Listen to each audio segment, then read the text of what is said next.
typical trope, really cringe. Blood related, but not really. Yeah, so like, it's oh my god, okay. step bro. Yeah, Like, exactly. let me walk into the shower scene. You did the voice. Someone's changing.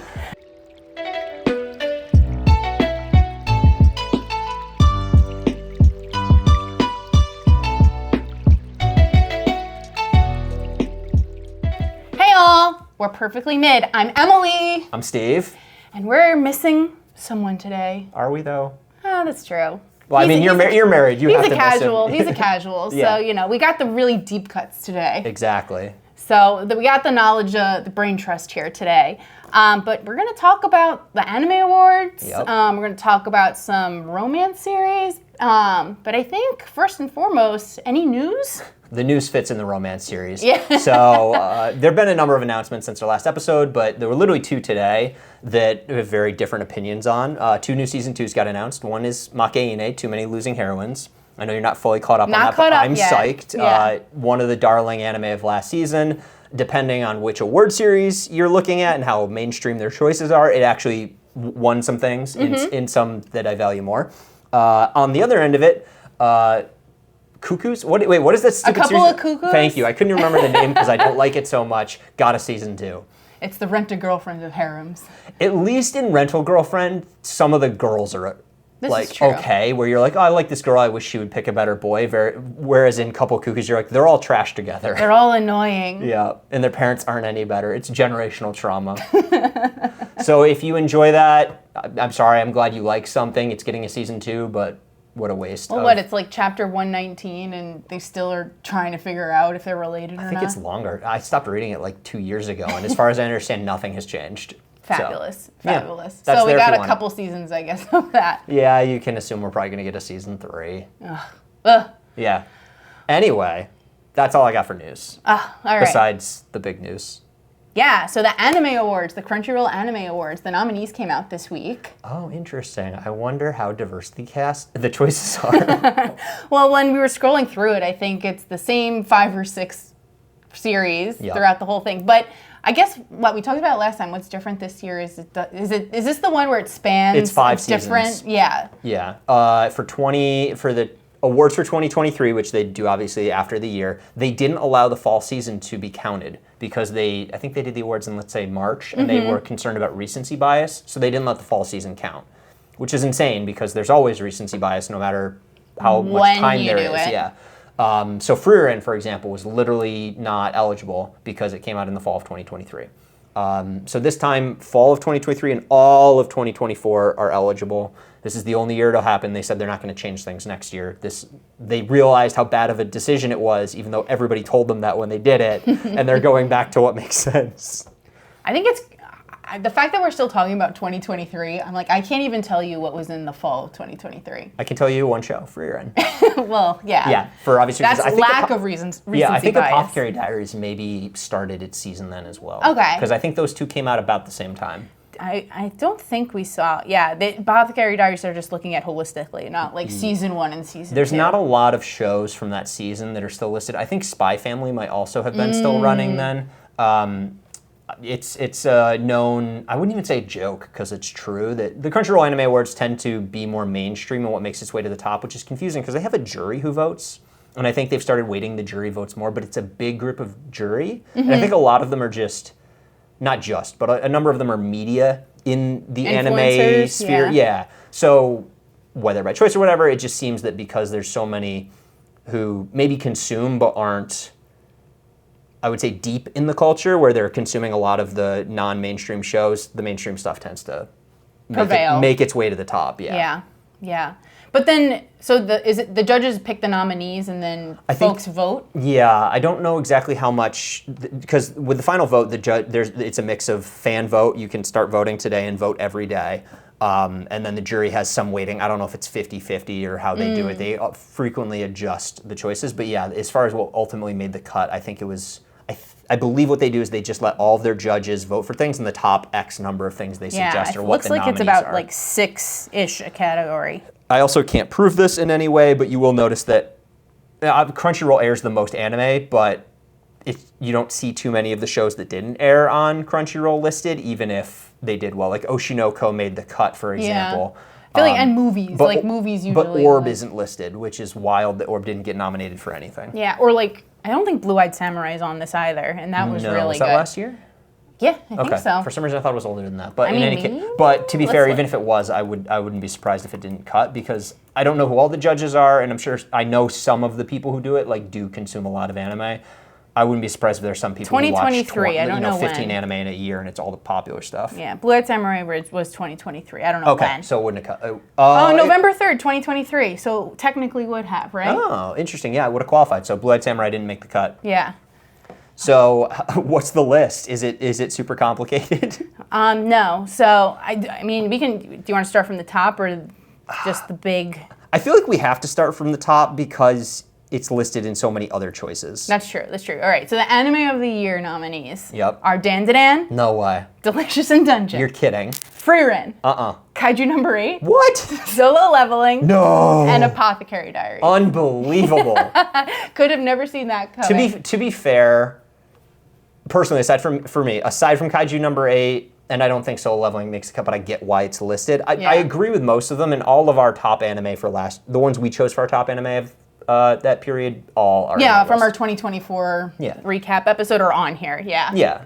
I would generally say I don't get upset at what wins top anime at Crunchyroll. It's that those same anime are usually listed for 12 other things. Yeah, and then it's it'll win best anime, and then it'll win best action or new series or just because the VA, maybe the VA was in that series, so that's why they win, not necessarily Jujutsu Kaisen, it was every VA won. And Demon Slayer winning everything. When I feel like the award, especially for Jujutsu Kaisen and Demon Slayer, I would argue their years neither of them were the best anime, but you could argue easily most popular, influential. Oh, absolutely. Yeah. Absolutely. So I mean, I'm not upset by what's in this Anime of the Year because I really don't know what else. I'm upset by what I expect will win, but not by the list. So who do you think is going to win? So, real quick, my number one would be, this is easy, my number one is Frieren, my number 2 is Delicious in Dungeon, my number 3 is probably Don with Apothecary Diaries number 4, although those are close. What I believe yours was Apothecary Diaries based off of how we rated things. Yeah, but I mean, I do think, now that I've finished Frieren, I do think Frieren deserves the Anime of the Year. And then probably Apothecary, I mean, barring I have not watched Solo Leveling yet, and I watched pieces of Dungeon Meshi, but I can appreciate Dungeon Meshi, right? So I think, Frieren probably, then Apothecary Diaries, probably Dan, then Delicious in Dungeon. So you have a top 4, and there's 2 other shows. Yeah. Solo Leveling will probably win. Yeah. It's gotten so much hype. Yeah, Frieren has as much hype, and I think it's hard to argue the global impact it has. It's so huge in Japan, and everybody watched it, and the fact that what would Himmel do became a thing that just Japan was saying. Yeah. And Dandadan was huge, but Solo Leveling is also huge and will benefit from recency bias. That's true. Well, because it's season 2, because it's still running, right? So people are going to vote for Solo Leveling because of this season or part 2, even though that's not eligible. Because it doesn't say Solo Leveling the first 12 episodes. It says Solo Leveling. Yeah, it just says Solo Leveling. So people are unfairly going to vote for Solo Leveling for the current season. Because the season 2 was this year, right? Yeah, the last episode came out last week. Yes. So if you're watching this and you're voting in the Crunchyroll Awards, I think by the time this airs, because you only have till April 14th, I think, to vote. Oh, is it? Yeah. Maybe I'll take a cut of this and post it immediately. If you're choosing to vote for Solo Leveling, it should only be based off of the first 12 episodes, and also you should watch more anime, because that's not the right choice. Having cool action does not make it Anime of the Year. Yeah. There's a category for that. Maybe there's a category for that. But it's not Anime of the Year, because that's the only thing it really has going for it. That's true. So I'm gonna skip then, because I think it's funny because then Anime of the Year is those 6, and then then there's Best New Series. Oh, interesting. What's listed? Dan. What? Delicious in Dungeon. No. Frieren. I'm noticing a trend. Kaiju number 8. Okay, it's definitely gonna break though. Solo Leveling. There's got to be a new one. And Apothecary Diaries. Okay, so the same shows. So the way I think about this, it's Anime of the Year, and then second place is Best New Anime Series. Right? Because arguably, the same show should win both. Because all Best New Series means is it can't be a continuing show. But if it's the Best New Series and all the same choices are Best Anime, it should win both. And I think this is an instance where it's spanning over a year, limits the choices. Because Frieren wouldn't have counted, Apothecary Diaries probably wouldn't have counted. That might be it, actually. I think. Yeah, all the that others would have been aired it. that But then there would have been like 2 other ones that could have potentially been. Yeah. I don't know what I would have put in there, but. I mean, I would have liked to see Brave Earn listed. I don't know if it would have made the cut, but Blue Eyed Samurai could have been listed. Yeah, Blue Eyed Samurai. Oh, no, wait, that would have been 2023 as well. Yes, that's true. That's true. So, unfortunately, there just weren't any continuing series that made the cut. Yeah, because then continuing series, it's Bleach, Thousand Year Blood War. Yep, which has been enjoyable, but I wouldn't put up for best anime. Demon Slayer. Definitely wouldn't put that up for best My anime. Hero Season 7. Same. One Piece, Oshinoko, and Spy Family. I could see Oshinoko. Actually, I absolutely think Oshinoko should have replaced either Kaiju or Solo Leveling in best anime. Spy Family, no, it's Honestly, been fun, but I wouldn't put it up there. Spy Family, was so forgettable for me. Season 2. Yeah, that's fair. So like I feel like it's just the love of Yor and Anya. Yeah, of this list, I think Oshinoko had the most interesting things going on. For the continuing. But I wouldn't be surprised if One Piece got it because the art style in Egghead Island really brought things around. That song is beautiful. Does it break the power scaling of One Piece? Absolutely, but it's entertaining. So like in the manga, they're having fights, and obviously they have crazy powers. But like in the anime, it's like they hit the ground and everything explodes, and you're like, wait, so they're blowing up islands? Like, how do you go up from this? Because it's just animated to look cooler. It's kind of like Jujutsu Kaisen in the Shibuya arc, where like their attacks can destroy like city blocks, and you're like, well, this is absurd. Yeah. So. Yeah. Or I mean, even in My Hero, where Shigaraki can just touch everything and all of Japan disintegrates. All of Fuji is gone. Yeah, and you're like, okay. So who do you think is going to win this one? One Piece? I would think One Piece would win. Maybe Oshinoko. I don't really see Spy Family or My Hero winning. Yeah. And even people who like Demon Slayer have to know that wasn't the most interesting. Yeah, it's the Hashira training arc, which was what 70% filler. Yeah, and bits of it were nice to expand on characters, but it was too long. And then Bleach has been good. I just don't think as many people have been watching it. So yeah, I haven't heard much. I feel like the hype for, like, I remember going to like 2 years worth of con, like New York Comic Con, and seeing the Thousand Year Blood War arc, like promo, and then I didn't hear anybody talking about it. Because it's only people who've been watching it. Because like it was so long. Is it so far into the manga that it's like, unless you've watched... If you were to pick it up, I think you'd be confused. You'd be confused? Yeah, okay. Exactly. Which, if you can turn people on to Bleach, cool. Of the 3, Naruto, Bleach, and One Piece, I think back when it came out in like the early 2000s, that it had the most interesting anime. Maybe Naruto and the Chunin exams, but that's it. Definitely better than One Piece was. But you have to go back and watch something that's 25 years old now. Yeah. And that can be hard. One of the shows where like they were creating filler because it was weekly, so like they were rushing the animation. Yeah. So hey, if One Piece wins this one, I'm not going to be upset. Yeah. Films. I mean, my answer has not changed. Yeah. So films, the nominees are Haikyuu. Okay, which I've heard great things about. Yeah. Look Back. Easy. Mononoke the movie. Great film. Yeah. My Hero, You're Next. Didn't see it. Spy Family Code White. That was fun. It was fun. But weird. Yeah, and then Colors Within. A spectacular film. That would be my number 2. So that'd be my number 2. Mononoke number 3. I loved the art and the mystery of Mononoke, but not a cohesive story in the way that Colors Within was a beautiful cohesive story. Yeah. Well, Mononoke is also one of 3, yes. Right? That's the first of 3 movies. Yeah. But I don't think that's to tell one story, but more just like the world of Mononoke. Yeah. So you could totally see it in isolation. Yeah. And then... Is that what your number 1 would be, Mononoke?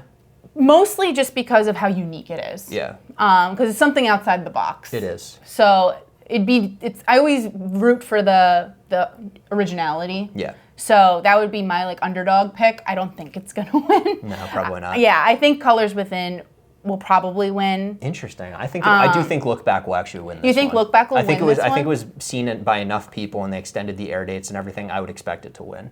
In the U.S.? Yes. Yeah. It did very well in the U.S. I wouldn't be surprised, but I would be disappointed if My Hero won. But I could see, just for how big the My Hero fan base is, that somehow wins, even though I think that's crazy. Yeah. Not saying it's a bad film, but like it doesn't beat. Well, it's hard when like So Haikyuu and My Hero and Spy Family, right? They're all ongoing series, but I don't know if I know for... Haikyuu's part of the story. I was going to say, I don't know what's canon and what's not. Dumpster Battle, really fun arc of Haikyuu. So, it's actually canon, which the other two don't have going for them. That was exactly the point I was going to make, that I did not know. But I don't know how big the Haikyuu fan base is now. Not that it's not huge, but, it was huge when it came out, and I don't think it's maintained that speed, that trajectory. One thing that let me just look at when it was released. But I'm surprised episode Nagi isn't on this. Oh yeah. Yeah, it would have made the cut. That came out last year, right? Yeah, that came out last year. Was it technically a movie though, or was it just an OVA? Because all those others were actual movies that aired in theaters. I think episode Nagi was an OVA. Okay. It definitely. I don't think it aired in the U.S. at least as a film. I think it was in the movie. I don't know. Maybe I'm wrong. Oh, but then we also get episodes in the theater, so what makes it a movie? Yeah, the swordsman arc thing from Demon Slayer was technically in the movies. Dandadan, the first 3 episodes, is going to be in theaters. Yeah. Okay. So we'll see what happens. I feel like film of the year is always a tough one. Unless it's a Ghibli film or a Shinkai film, it's it's just whatever. Here's my general take. Look Back, Colors Within, and Mononoke are films. Spy Family and My Hero and Haikyuu were anime shows that they chose to make as films, but they're not films. You can't just watch it and appreciate it for what it is. It's part of a 2 to 8 season show. Yeah. So I don't think it's fair that those are in film. Yeah, because technically too, wasn't it when they put out last fall, or maybe it was earlier this year, maybe I'm messing up, but they put the Attack on Titan finale in not theaters film. too. Yeah. Fun in theaters, I want to see it that way, but it's not a movie. Yeah. Okay. All right, original. I have some issues with some of the shows that are on this. I think it's a bad list. Yeah, so there's Bukagiri. Doesn't belong. Yeah, that I dropped after 2 episodes. Nobody consumed Bukagiri. The fact it's on there is wild. It's discount windbreaker. Everybody was super hyped for the trailer, and then pretty much the whole episode discussion of episode 1 was, I don't know if I need to see any more of this. Yeah, I was like, and I made it to episode 3, and I was right in episode 1 that I didn't need to see more of it. Yeah. Girls Band Cry. Amazing show that I didn't see, but everybody who watched it was like, I expected nothing, and this became one of my favorites. That belongs on the list. Jellyfish Can't Swim in the Night. Did enjoy it. Metallic Rouge. Terrible. It was disappointing because it was the 25th anniversary for... I can't believe I'm forgetting who did it. It's not Sunrise. In any case, the studio that did it, it was their 25th anniversary, and people were excited for it, and then it kind of was a letdown. Yeah? Yeah. Bones? Bones, yeah, Studio Bones. And then... They did Mob Psycho. They've done some incredible shows. I mean, Mob Psycho is one of the best animation of its year. Studio Bones... I think they did Soul Eater, too. Yeah, that sounds right. Yeah. They've done a number of good shows. So people were really excited because it was an original series. It really didn't pay out, unfortunately. Shouldn't be on the list. Ninja Kamui. A pretty widely panned anime. I'm surprised anyone voted for that. And then Train to the End of the World. Fun original idea. That was a fun one. So I have to say, I've only watched Bukagiri of this one. Oh, man, you only watched a disappointing one. So of these... You told me to watch Jellyfish Can't Swim in the Night. Jellyfish was fun. I didn't love the way it ended. Train to the End of the World is just somebody was on mushrooms when they came up with that idea. It's so fun. See, I think of this as what's the movie? Oh my God, with the ice train. Oh, Snowpiercer. Yeah, I'm like, is this just Snowpiercer? No, not really, not really. It's just a fun, goofy animators having a blast. So of the shows, I'd be happy if that won. I could see Girls Band Cry winning. Yeah, those are the only two that I think deserve to win it. I think Bravern, that mecha anime I talked about, where the mech was alive and was a super big fan of mech shows, that was a fun original series. I don't know what else would make the list, but there were other shows that came out. For 2025, Zenshu better make it. That's all I'm saying. Oh yeah, that was 2025. Yeah, okay, so that wouldn't qualify. So next year. Yeah, remember best original. I'd be surprised if that didn't make the cut. Yeah. All right. At best animation. This list is no. You know what? This list is kind of fair. Dandadan, Yep. Delicious in Dungeon, Demon Slayer, Training Arc, Frieren, Kaiju, and Solo Leveling. I don't think Kaiju should be on the list. The animation's okay, but not. There was no oh my others. God, fight scene or anything. Yeah, and the in-betweens were okay. During just the slower moments, it was all right. Frieren had very consistent animation. Dandadan, I think, had very consistent animation. Delicious in Dungeon, incredible consistent animation. I almost would say give it to them because Trigger like doesn't really drop the ball on episodes. Demon Slayer, it was all right. And Solo Leveling definitely had weak moments. Yeah, I mean, Demon Slayer, it's hard. It's a training arc. Like, it's just, they're not fighting the big bad yet. Yeah, the animation was okay. But yeah, I would probably vote for Delicious in Dungeon Best Animation. Yeah. I mean, seeing what I have seen, it's definitely up there. I really liked Frieren, like the Stark scene when he's fighting the dragon. Like, I watched that for fun. There was so much creativity in Frieren. Or when Frieren's fighting the main demon. Oh, the girl with the scales. Yeah. I'm forgetting. Aura. Yeah. Yeah. No, I would not be upset if Frieren or Delicious in Dungeon would be my top two. I love Dandadan too. I think those two did just a little bit more. All right, character design. Oh my God, is this just another copy paste? It's literally the same list, yeah. Oh no, they replaced Solo Leveling with Apothecary Diaries. Oh, okay. So Dandadan, Delicious in Dungeon, Demon Slayer, Frieren, Kaiju, and Apothecary Diaries. Character design. There's some good character design in Apothecary Diaries, but I think a lot of the secondaries are intentionally the same. Kaiju, no. Frieren, I think, has very good character design. Demon Slayer, they're all the same. It's from prior seasons, and I don't think it holds up. Yeah. If creatures and stuff count in, I would say maybe Delicious in Dungeon.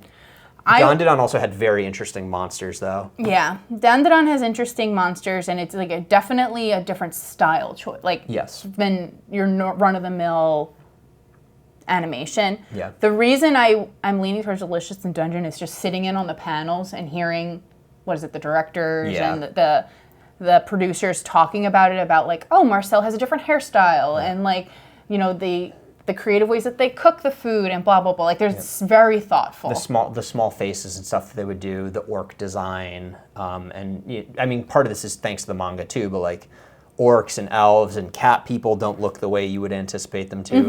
It's been in articles, but like the fact that the I'm forgetting his name, but the cat girl, she just has hair on her chest. Like, she's naked, but she has hair on her chest because she's a cat. Like, she's not some super busty, like, naked girl with just cat ears. It's like, no, they're a cat person.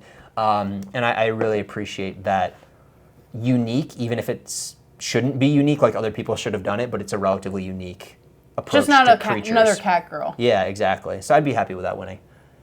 Best director. Now, I'm going to butcher these names. All right. So we've got Fugiyama Shiro, who I interviewed for Dandadan, Haruo Sotozaki, who did the Demon Slayer training arc, Keiichiro Sato, who I got to interview for, I didn't interview him, but he did for Beyond Journey's End, also the director for Bocchi, Megumi Ishitani for One Piece Fan Letter, which I actually think might be the winner, Norihiro Naganuma, who did the Apothecary Diaries, and then Yoshihiro Miyajima for Delicious in Dungeon. And the reason I say Megumi is I think this was not her first, like, animation director role, but I think it was her first like true director role, and lead. Yeah, and all One Piece fans are like, this is absolutely wild. This is maybe the best thing we've gotten out of One Piece in years, and there's like episodes every week. What does fan letter mean?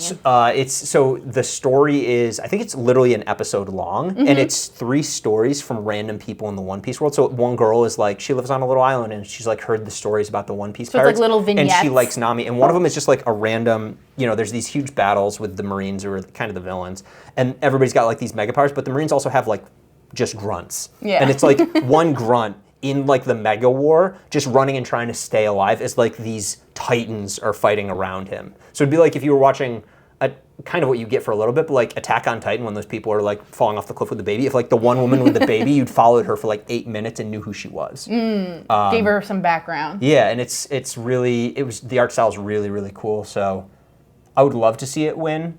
I don't know if it will, but I think it'd be interesting. I feel like someone who's not as like well-read and well-versed in like the behind-the-scenes roles, they just vote for the their big favorite name. show. Yeah, they're like, I love Demon Slayer, so I'm going to vote for the Demon Slayer director. Right. Versus, do I think that the musical choice and the choreography and the framing, which in no way do I feel like I'm an expert. I always struggle with what makes sense here. I think I might say Frieren, because I've been watching some, and I like Saito, but I've been watching some really cool videos on the very unique framing choices he made in that show that just isn't normally done, and it's made me appreciate the work even more. Yeah, and I mean, making like something that's a slow burn like Frieren interesting for 25 or 24 episodes. Yeah, but I would also, and I struggle with this, I would be very happy if Yamashiro won for Dandadan, because just that first episode of taking a manga that is that fast-paced and frenetic and being able to make it work where you jump from like a rom-com moment to 8 seconds later it's super tense to then like 8 seconds later it's totally different. Yeah, I can't imagine how much he struggled to do that. Yeah, and matching framing, colors, music, bringing it all together. Yeah. So either one of those, Frieren or Dandadan, I'd be happy winning. Yeah. There's no bad choices on this. Well, okay, Demon Slayer's on the list, but that's more my feelings on that arc just versus in general. The director. I don't feel like I can fairly judge the director. I know Demon Slayer is one of those. They just are like they're trying to milk the teat, man. It's like I'm like I don't like the way you said that, even if it's correct. But it's just like they know it's gonna run out and it's making them so much money. And also, I'm like the fact that you're gonna have it span 3 more years. I'm like, can't you have it be like maybe an 18-month, like a 6 month, 6 months, next month? Yeah, it's because of who started the movie trend? Well, it was Demon Slayer, right? Yeah, Mugen. Yeah, like it doesn't need to be 3 movies. Just make an anime. You know, just give us a season or a season and a half, but just like take your time and make a real season out of it. Yeah, not these like 8-episode vignettes. Yeah. All Background art. Background art.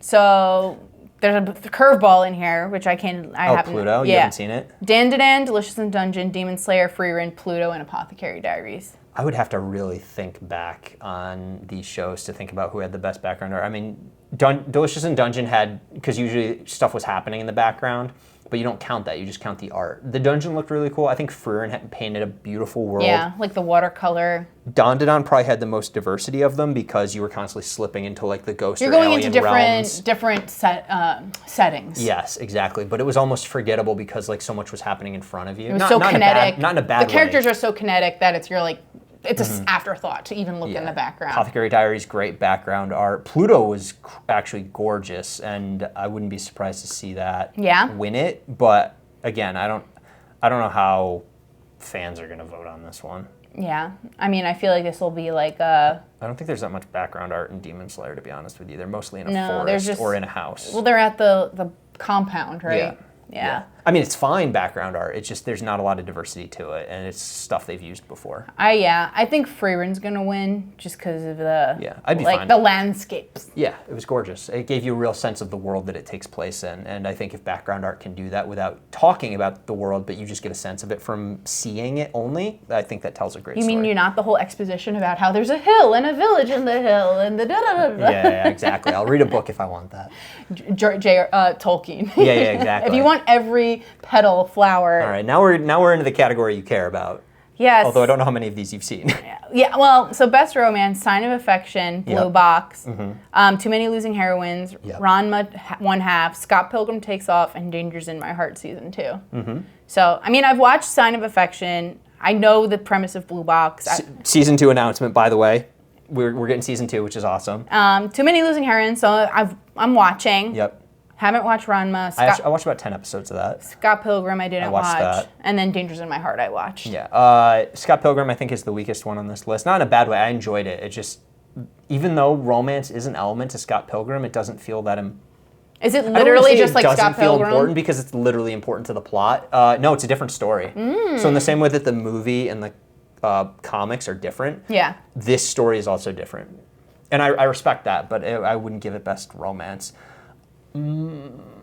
I think Sign of Affection, maybe. I mean, I obviously have a deep love for Dangers in My Heart Season 2. Yeah, Sign of I Affection's feel like also Dangers very good. in My Heart has been getting a lot of clout. Yes, it has. And I honestly really enjoyed Season 2 and the developments there. I'm glad you too, because I know I mentioned it when it was out. I was like, I really love the series. By the way, the first couple episodes, Kuchiro's a bit of a weirdo. It does change. It does change. It's a rough start. But I really enjoy it. Good. I think I want Dangers in My Heart to win. To be honest with you, Sign of Affection, yes, I think it's a good romance.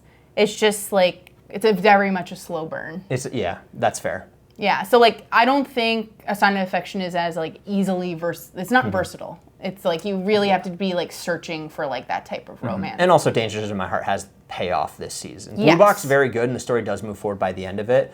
but not the same. And Too Many Losing Heroines is, I mean, arguably the romance in that is like not paying off for any of the girls. You're watching them deal with heartbreak, and it's great. And I loved it. I wouldn't be upset if it wins, but Dangers in My Heart would be, for me, the best one. Yeah, one of the ones that and I have to look it up. Is there something that you're like, oh, why isn't this on the list? Yeah, I really enjoyed Days with My Stepsister. I thought that was a really... I just want you to repeat that title. Days with My Stepsister. That's the one you want? So that's... hey, I'm making fun because the title is such a turnoff. I know. I'm as surprised as you are, which is why I went into this thinking it was just going to be like a typical trope, really cringe. Blood-related, but not really, yeah, so like, it's okay. Oh my God, step bro. Yeah, like, exactly. Let me walk into the shower scene. You did the voice. Someone's changing. Oh, yes. But I gave it a shot, and I really, really enjoyed. And it was just, I thought it was so creative. I thought it was beautiful. Like the scenery is beautiful, and it was very much just like a character exploration piece on both of their parts. So I thought that was How ecchi was it? Not ecchi at all. Okay, that's usually a good sign of a good romance is if they don't lean super hard into Yeah, that. I mean, there's maybe like one or two scenes, but it's like her coming to terms with like, she doesn't have to be like that to get attention. Oh, nice. Okay. Like, so it's like, you know, finding the beauty in your inside, not your outside. What's it called?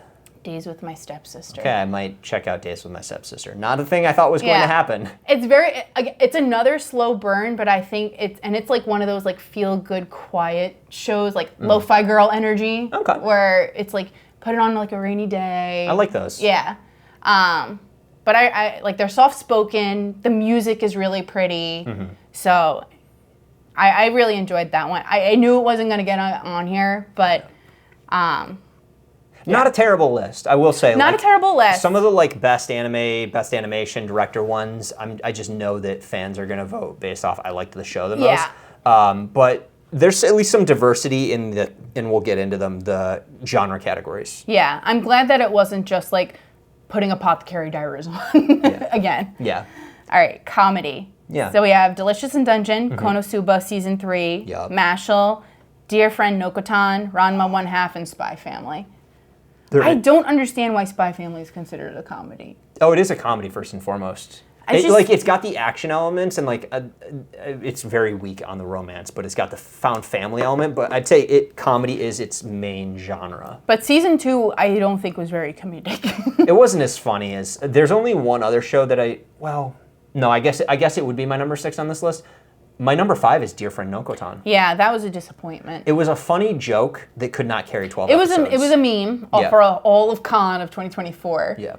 But unfortunately, it wasn't. I think that's all it was. Yeah. It was just the opening. We were talking about it earlier. That's a show where I made it to episode 7 or whatever. I was like, I guess I'll finish it, but I wasn't super invested. And I mean, that's a slice of life. We were talking about that previously, but that's a slice of life. Nothing moves forward, nothing happens. There's no objective. And like, you know, it's the point where like she dies and she goes to heaven and gets sent back. Like nothing matters. And that, I guess that's like what a comedy is, but no. Ranma 1/2 was okay. But it's a product of its era where it's kind of the same jokes over and over. So I hit episode 10 and I was like, okay, I know what this is all going to be now. Yeah.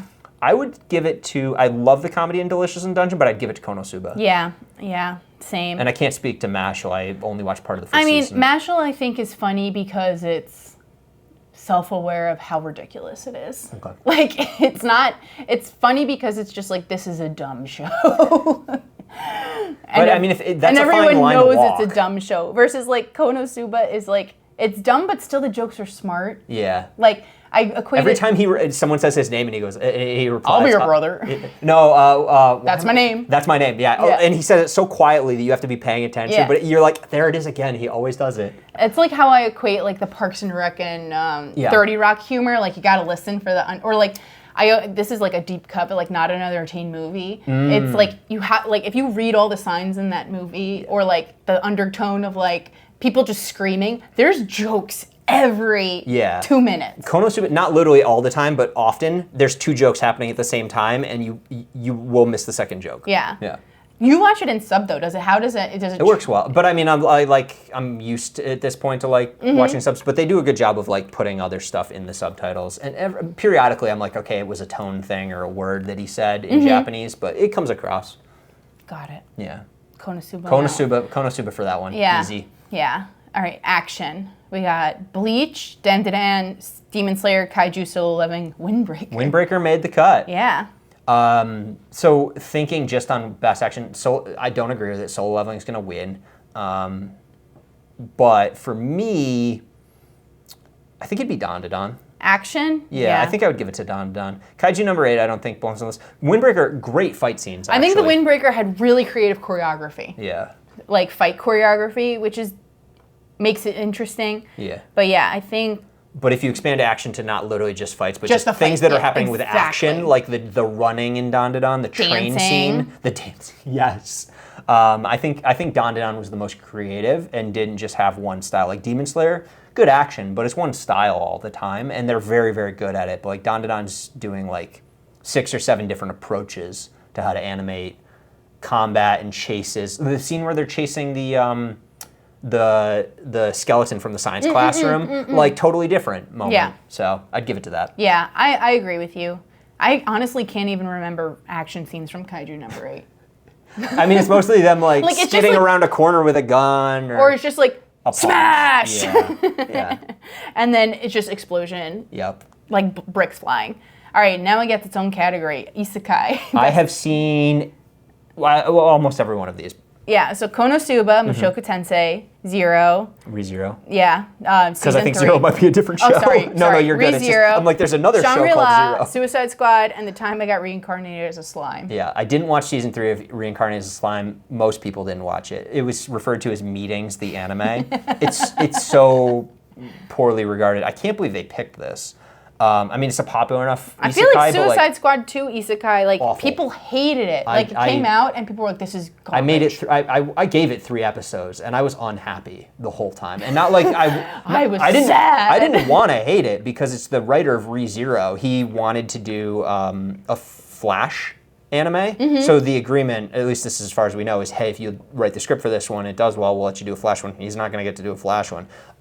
So I watched it wanting to give Wit and him a chance, and I hated it. It's so shallow. Very upset. It was such a Hollywood trying to grab at the anime community with no understanding of why. Why people like the like, you know, the genre. Yeah, for me, Shangri-La Frontier Season 2 was very, very, very, very good, and I'd be happy if it won. I think I would give it to ReZero. Yeah? For best isekai for the season, in terms of what was done. I loved Konosuba too. Just ReZero, the arc it covered is very, very interesting. I have nothing to say. I was going to say you only watch Konosuba, right? Yeah. So it's an easy choice for you. Going back to my last episode where I couldn't name any isekai, I'm like, all right. Well, yeah, and you were like, what isekai do you like? I mean, this list is actually... No, I like 4 of the 6 on this list. I think are all good for different reasons, but... What is, like, why is slime a thing? It's like city builder is kind of the way to describe it. So he gets reincarnated as the slime, but he has the ability to consume monsters and gain their skills and intelligence. And he basically gathers up other monsters around him to build a town that becomes like an economic hub of this area where like monsters are hated by humans. And then he goes out and makes friends with the humans to get them to trade with him. And it's really about like building up the world. But like, what is the concept of a slime? Because isn't there another one that's like, I'm a slime, I killed 10,000 slimes. Killing slimes for 300 years and leveled up. Yeah, no, he's literally like this little slime ball, like from Dragon Quest is I think where that all comes from. And he's cute. It's a little blue blob. I don't understand the genesis. It's just a thing. It's it's just a monster from. It's a monster from Dragon Quest and other games. And then in the I got reborn as an X. That was like, these are like the tiny, smallest monsters. When you start an RPG, it's the first monster you fight, and it has like 1 health.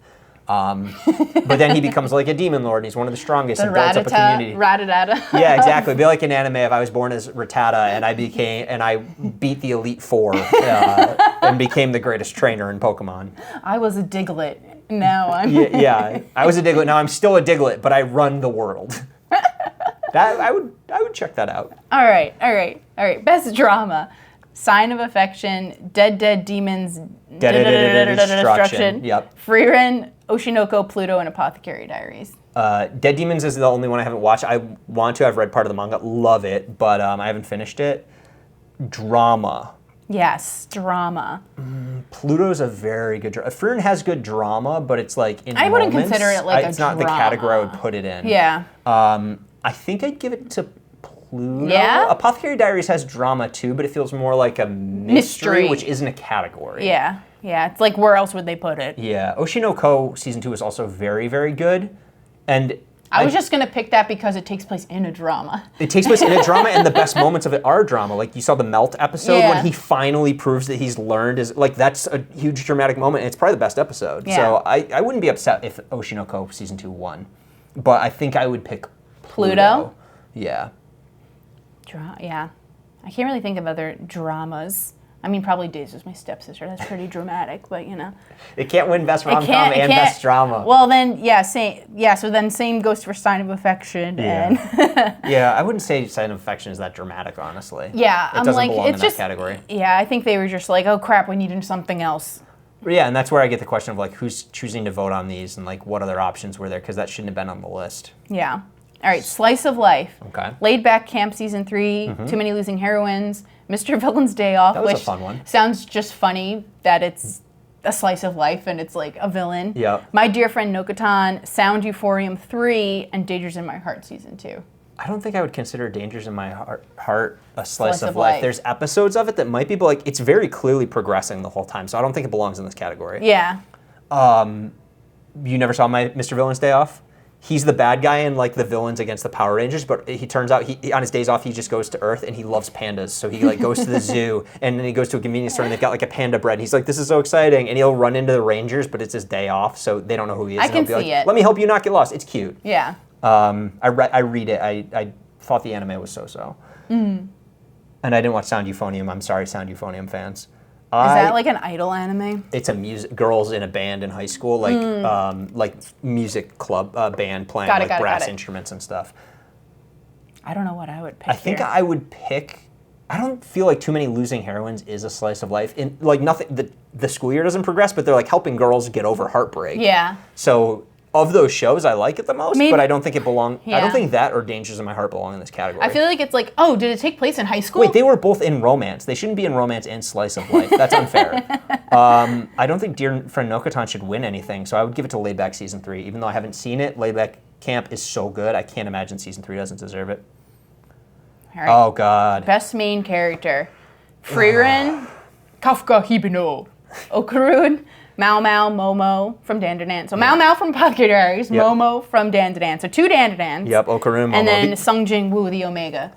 Yeah, of Solo Leveling. I don't think Momo, my issue with this is I think Momo and Okurun should just be entered into things as a character. Momokurun should be.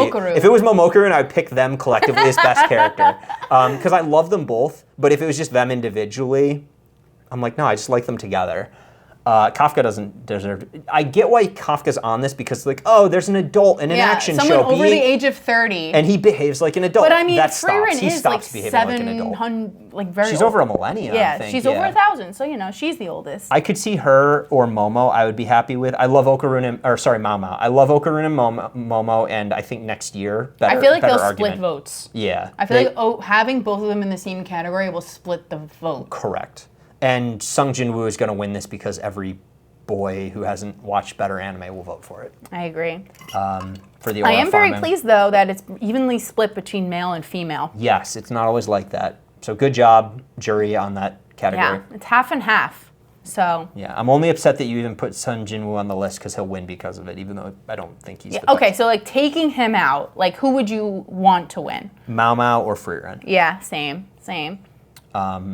It's a little hard, but not that hard. The next category is an easy win for me, even though I love so many supporting? of them. Yeah.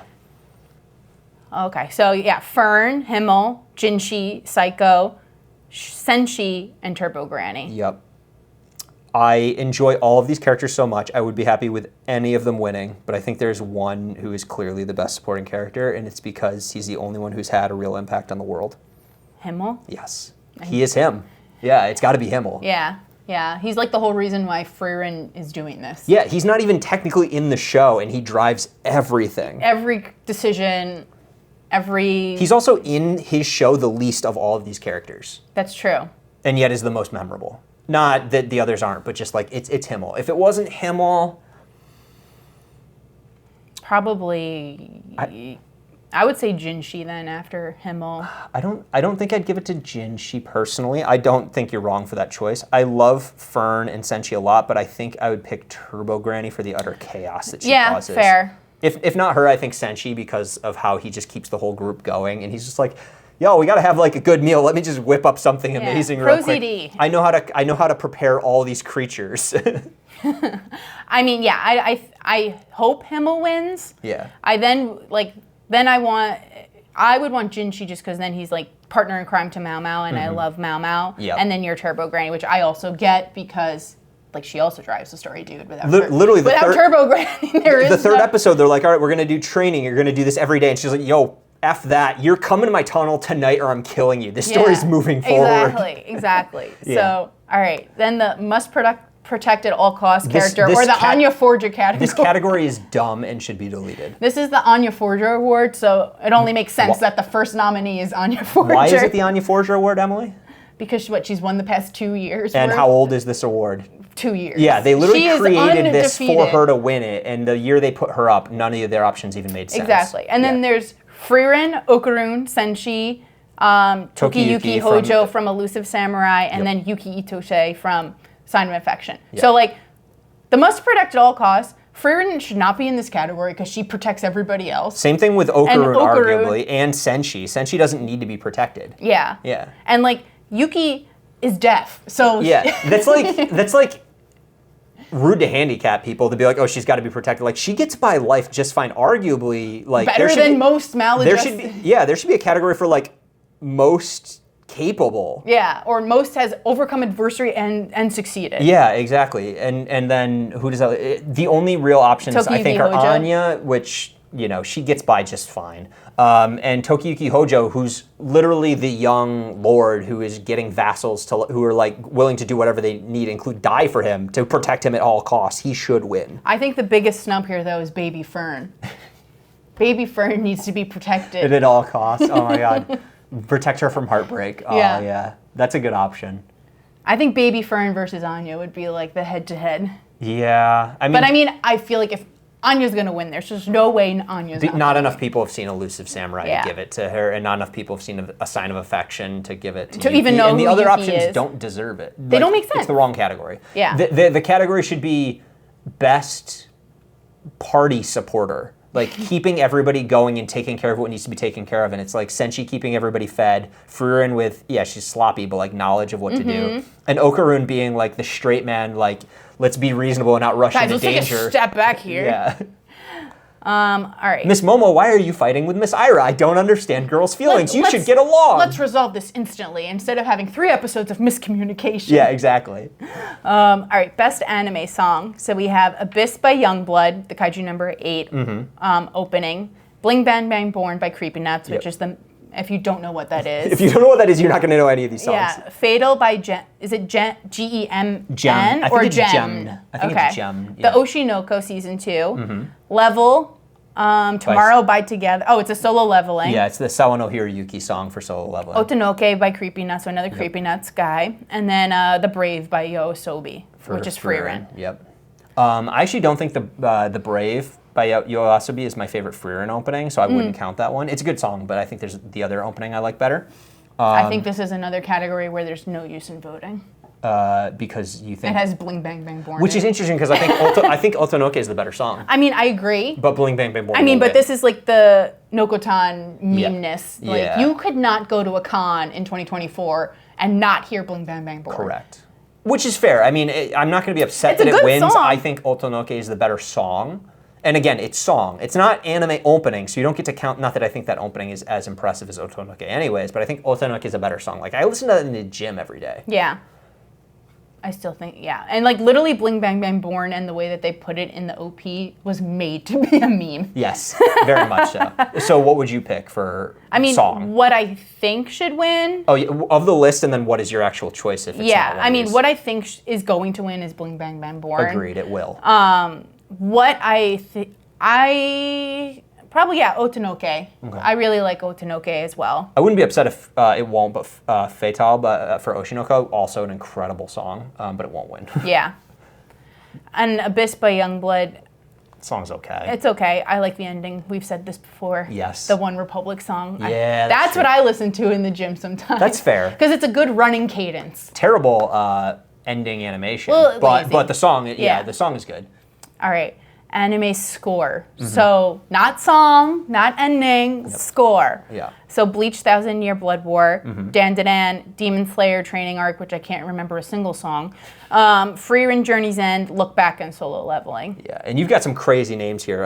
Kensuke Ushio did Dan. You've got Evan Call, who did Frieren, and then Hiroyuki Sawano for Solo Leveling. I like Hiroyuki Sawano. I don't think the Solo Leveling music's that unique from some of his other stuff. It's fine. I love the music for Look Back that Nakamura did. I'd be happy if it won. I just know it won't. I think Frieren or Dan will probably win it. And, they're both incredibly talented composers and producers. I would... This is, I think, is a little bit of bias of going to so many cons last year and seeing a lot of these people talk so passionately about their work that I'm like, Ushio's like a friggin' weirdo, and I love it. He's a weirdo and a nut, and like literally at Anime NYC, I think he like just turned on music and started dancing. Yeah, and I was like, I love this man. Oh, and you didn't see the Colors Within, but he also did the music for that. Oh, okay. And now Naoko Yamada, who created Colors Within, she's made like 4 films now with Ushio, and she's like, we basically almost started our own band because it's like the Radwimps of the movie is about 3 teens discovering music. So she's like, we had to like pretend we were teens making a band and coming up with the music they would play. The dude's super talented. Yeah. Yeah. I just love that he's a weirdo. It's a struggle, but great options in that category. Who do you think? Personally, I absolutely love the music in Dan, but I think Evan Call did such an incredible job with the music, making you feel like you were in that world. I think it's the better option, but I would put Kensuke Ushio as an insanely close second, and Look Back as an insanely close third. Top 3. Those are my top 3, easy. All right, now sequence. So now we did song, and now it's the actual sequence. So Abyss made the cut, and now you get to factor in what I think is not a good opening animation. Which is like just kind of looks like AI CG, to me. Yeah. So Abyss. Yep. So it's a bit. It's just everything from the song except this new one from One Piece. Yeah, which is incredible. So Abyss by Youngblood. Youngblood, Bling Bang Bing Bong, no, Bling Bang Bang Born by I'm glad we're not doing that for 6 songs. Yeah, Fatal by Gems, Level, the Solo Leveling, Otonoke, and then Us. It's just Us, but it's like Us, like a lot of views from One Piece. Yep. Which is an incredible opening animation. I don't think Abyss belongs on this list. I don't think Bling Bang Bang Born belongs on this list. I think it's a meme. I don't think it's a good, it's an entertaining opening sequence. It shouldn't. Yeah. I keep wanting to say Fatal because I like the way they say it in the song. That opening is incredible. Level, Solo Leveling, I don't think is good. Otonoke is also incredible, and Us for One Piece was amazing. So those 3 I think belong here. I don't know. I'm struggling with this one. Opening sequence. Yeah. I think Otonoke, I think song and opening, because the way that I think about Otonoke is you have it's interesting, it's like intros of each character with their like iconic kind of facial expressions. Yep. There's a sequence of Momo and Okarun and Gigi dancing. Yeah. Then it's like his transformation, which is like an interesting... And her pulling out to like control it. Yeah, an interesting take. Do I think it matches the tone of the overall show? Maybe not 1-to-1. No. It matches the idea of the show. Because like also the lyrics have so much about aliens and monsters. Yeah, but I wouldn't like... If I watched the opening, I wouldn't... I don't feel like they're super... the same, but I'm not upset by it. I don't think that should be also great teasers to like what's coming in it as well. well. That's what I love too, the fact that you don't always have to skip it. Like I think Apothecary Diaries... Oh, I watched every episode with that. Apothecary Diaries I skipped. Yeah, but I'm saying if not being someone who's watching along and not a manga reader, like there's Easter eggs in every frame of Apothecary Diaries of like what's gonna happen, and then you're like, oh, like that's what I love when there's an OP that you can like watch multiple times, and it's like you get something new out of it. So I'm gonna probably stick with Otonoke. Same. Abyss, I'm like, I didn't get it. Maybe I'm just too stupid. No, that's not it. I did not get it. There's only a few openings that I would like watch every time. Fatal in Oshinoko I watched every time. Otonoke I watched every time. I didn't watch the season of One Piece, but Us is incredible. I could imagine watching that every time.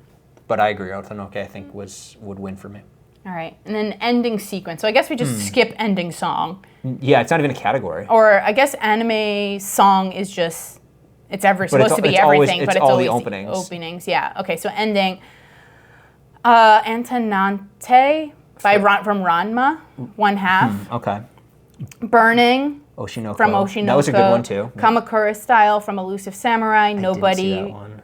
From Kaiju number 8. Request from Solo Leveling, and Taidada from Dandadan. Yeah, see, a lot of these, and it's true for the other categories too, I think just got picked because their anime was super popular, not because they deserved to be in it. Like, yeah, the Kaiju number 8, the song is okay, but like the sequence, ending sequence is boring. If we're holding it to the same caliber, so I think of sequence, as like the visuals. And like, so this doesn't have sequence, it. I'm like, Nobody by One Republic, great song. I think the music video is better. Yeah.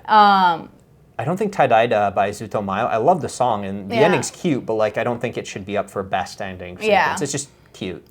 This one definitely not Solo Leveling. That one shouldn't be on the list.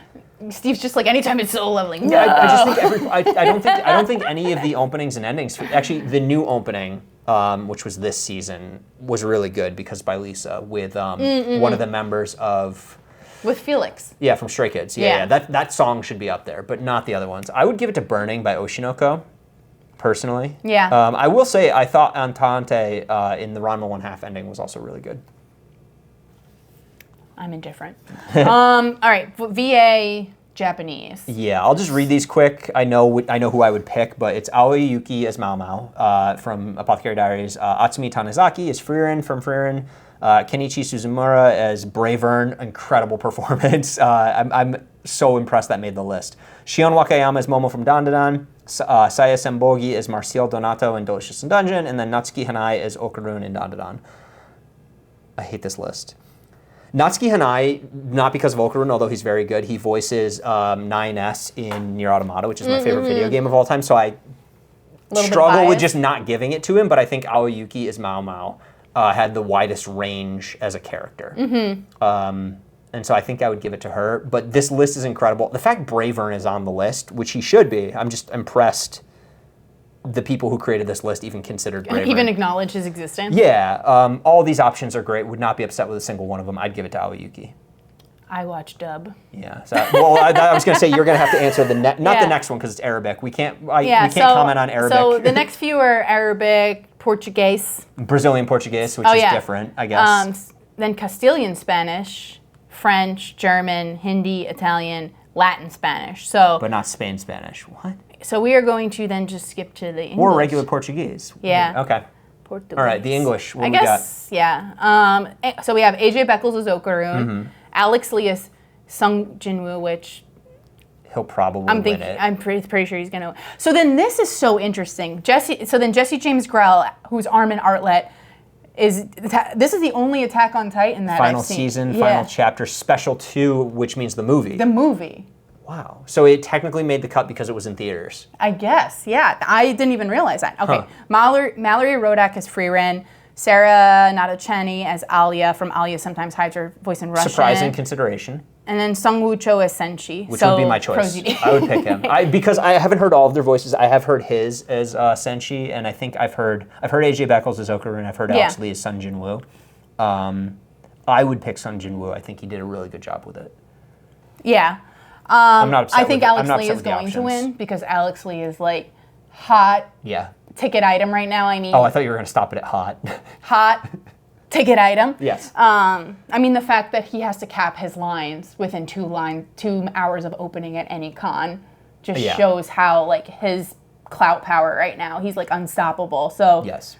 I mean, he's done Zenitsu. He's done MASH and Mashal. Yep. He's done like Solo Leveling. He's all over the place. Yeah. So I think he's going to win. Who I think should win? I mean, you've seen all of these. Yes. So where I'm looking at it holistically, like I would love to see Jesse James Grell win for Armin just because of the range, like taking his whole their whole performance together, like throughout the years. It's just there's been so much range. So you're viewing it more as like a what's that Oscar for like accomplishments? It's like the Lifetime Achievement Award. Lifetime Achievement for like a role rather than for like the movie. I think Jesse James Grell brought Armin to life in a way that's just iconic. Now me being biased if I'm just looking. I was also going to say, if you were to Yeah. take that off the list, because he not that he doesn't deserve it, and if he wins, awesome. Yeah. Technically getting in by a movie, the special getting re-released or whatever, so. Yeah, Jesse James Grohl, I think, is an amazing voice actor. If it wasn't on the list, which of those 5 would you Would I want choose? to win? Yeah, would you want? And Alex Lee is going to see this, so be careful. Oh my goodness. Well, he's already signed my book. So, okay, so you're safe. Yeah, I'm safe for now. I mean, I think Song Woo Cho is just a very talented voice actor. I mean, and his senshi is great. Yeah, exactly. I like the Japanese voices a lot, but I really, really like him as senshi. Like, it kind of fits in my head. And him too. Like, he has so much range. Like, he also did the little black shadow character from Ranking of Kings. Oh, Kage, Shadow. Yeah. So. Yeah. I like all of these. Love another rags to riches story of YouTuber, shorts, has climbed his way through the system and the ladder, and like, I just love when people get the achievement, like the recognition that they deserve. Yeah, I'd be happy with any one of these people winning. Yeah, I'm not upset by it. I love Alia, like Sarah Natachenian. Yeah, I wish he had a better character. Yeah, I also I wish Fern was on this list. I don't know who voices Fern. Or no, Masachika. Oh, that'd be a good one. Yeah. You know who I don't think ever got nominated but should have been nominated? The narrator of Kaguya-sama for best. Oh, that's Ian Sinclair. For best voice, because that's such a unique role Ian to fit. Sinclair, yeah. He's awesome. Yeah. He's so fun. So I just want to say I'm happy they're doing so many different voices. Yes. I'm actually, very inclusive. It doesn't cost them anything. I wouldn't be, I don't know if, because they have Catalan Spanish and then Latin Spanish. Yeah, Castilian Spanish and Latin Spanish. I don't know if Castilian Spanish covers all of Spain. Why not regular Portuguese? And they had German, right? Yes. Yeah. So I'm glad so many languages are covered. I hope that's all the languages that they offer, because it's such an easy thing to make them available. Yeah. So. I mean, I don't think it's every dub will get for example, it's very interesting. There's been episode or series where it's dubbed, but it's dubbed in Hindi and not in English. It's very curious how they determine. Some series they're just this is going to be really popular in this region. Yeah. So those are our predictions. How do you overall feel about the list? Because we rag on Crunchyroll, and obviously I commented on the fact that they use a jury plus a public voting system versus Reddit does the same. They just have 2 different awards. It's public choices, and then their jury is people who consume 60 plus anime a year, and they spend a month in Discord being okay, let's rewatch the shows and put things up against each other. Obviously, Crunchyroll's not doing that. Oh, I didn't even realize Best Isekai is a new category this year, and so is Best Background Art, which is a good one. Yeah, but anyway, I give them a lot of shit for their choices. It's okay. Okay. It's more diverse than I was expecting. Yeah, I mean, it's just. It still is very homogeneous, and the fact that this is more diverse than in past years. That's true. And it's still the same exact anime are for Anime of the Year and Best New Series. And the animes for Anime of the Year will probably win their categories, because I think almost all of those are in every other genre category. Yeah. So, and again, not that any of them are bad. I think there's 4 that are really good and deserve it. But I would just like to see a bit more diversity in the genres. Mm-hmm. And I think some shows that are pretty widely regarded as not good or not deserving, like Buchigiri. Why is Buchigiri taking up a slot? There's other shows that could have gotten nominated. Why are some rom-coms in the slice of life category? There should be a rule that if somehow a show gets nominated in 2 categories, they decide which one it belongs in. Or it should be based off of Crunchyroll has genres on the show when you click on it. Yeah. Right? So there should be, you have to stick to how you're classifying your own properties. And I assume Crunchyroll gave them options for genre. I assume you couldn't all vote for Demon Slayer for Slice of Life. Best romance, they would stop you from doing it, or Slice of Life. But then again, somebody has to have some control there. There just shouldn't be duplicates in the genres. Yeah. But I'm not horribly unhappy with it. I'm not horribly unhappy with it, but I can't say that I'm I feel super passionate about any. I'm not surprised is the wrong word, but I would have been surprised from being oh, this is an actually well-balanced list. Yeah. And it's not. Yeah. So it's all right. They're getting better at it, I think, which is good. So aside from Crunchyroll Awards, what other awards are out there? There's obviously the Reddit ones. There's some of the anime publications, like not Anime News Network, although they might actually have some, but there's another, it's not AniList, I'm forgetting the name of the group. They do Anime Corner. Anime Corner does nominations, which, you know, are pretty diverse. It's interesting because like certain publications skew heavily into like they love idol shows and an idol show will win best anime. Yeah, like, why isn't Hypnosis Mike on this? Yeah. So, you know, you can probably find an award show that better matches your tastes. And that's part of the reason I'm not as upset. I'm like, you know, I consume things on Crunchyroll, but it's not, I tend to skew more towards, I align with some of the stuff Reddit or like Anime Corner picks. So I'm like, that's where I go for recommendations of, oh, this thing won and I didn't watch it last year. I should check it out. Yeah. Yeah. I'm with you. Yeah. I'm curious. It also just, I don't know, it feels like, and maybe this is just the fact that I also can't think of anything else to replace this with. I'm like, was I really that underwhelmed this past year? No, I think if we pulled up our list, we'd have more to say, and maybe I should have done that proactively. But if you look back at our selections for 2024, the top anime, like our top 4, are all in that list. But most of the other things we nominated don't match. That's true. Because we had a wider poll, like. You know, the fact somebody got on for the voice of Alia, but like I think you and I both listed it for like best supporting character. Yeah, I mean the brother and the brother sister. I picked the sister, you picked the brother because they're hilarious together. Yeah. I don't understand why best couple is not a choice. Actually, it's weird. Now that you say that, it's weird that best couple isn't a character because then Momo and Okarun should be in that together. Yeah. And as much as I love them, I would have pulled them out of individual. Or like characters. maybe best duo, like that way it's not just romance. Yeah, that's. Or you can maybe do best couple and you could could just do best like buddy cop pairing or something like that. Yeah. Like Anya and Scruffy. That would be a good category. The two of them running around. Or Anya and Bond getting into trouble. That'd be a good category. Alia and Penguin. Crunchyroll, you can take that idea. That's like we'll put that in our awards for next year's best like chaotic duo, I guess. Yeah. Oh my god. Chaotic good and chaotic bad couple. Yeah. Or sometimes it's just two chaotic bads and they're worse together. All right. Well, I think we're kind of aligned on that, but let's pick something we might not be aligned on.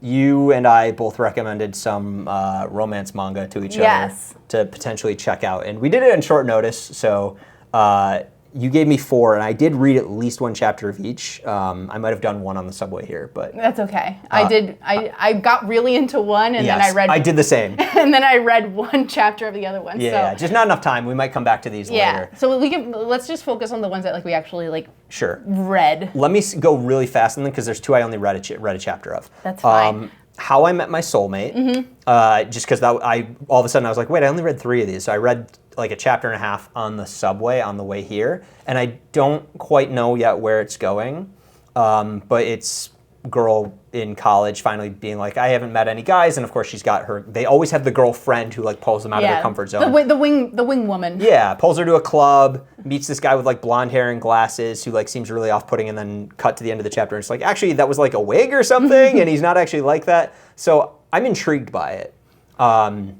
It feels very relatable, grounded in reality, and I'm curious to see where it goes. If she's trying to find a soulmate to match the passion she had for one boy in middle school, where she felt like deep in that puppy love.